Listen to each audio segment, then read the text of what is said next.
The UK, Australia and Canada have formally recognised a Palestinian state.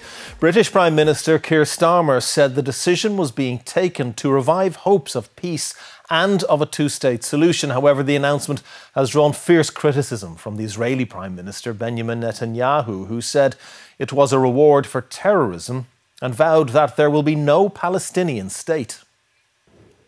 It's almost 2 years since October 7th, when, during a Hamas-led attack in Israel, over 1,200 people were killed and more than 250 hostages taken. It was met with a major military campaign by Israel. Since then, over 65,000 Palestinians have been killed, according to the Gaza Health Ministry.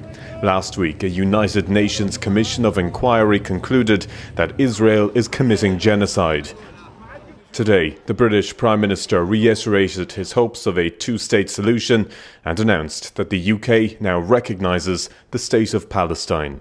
Today, we join over 150 countries who recognise a Palestinian state also.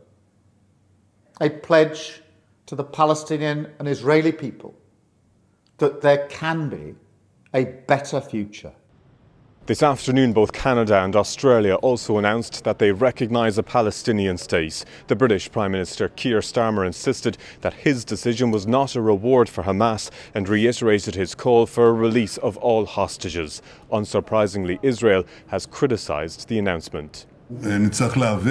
Calls to establish a Palestinian state would endanger our existence and constitute an absurd reward for terrorism. The main opposition party in the UK has also criticised the move. There's nothing that's being received in return.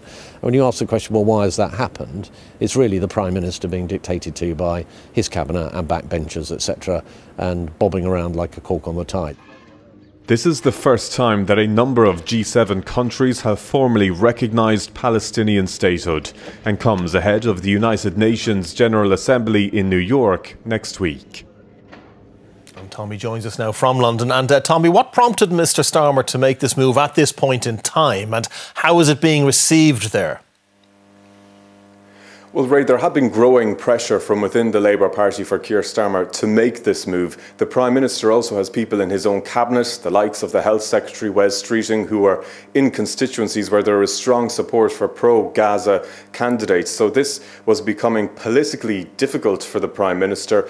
On top of that, though, you also had the international pressure. France had indicated that it was going to make this move before the UK. You also had that UN-backed inquiry last week concluding that Israel is committing genocide in Gaza.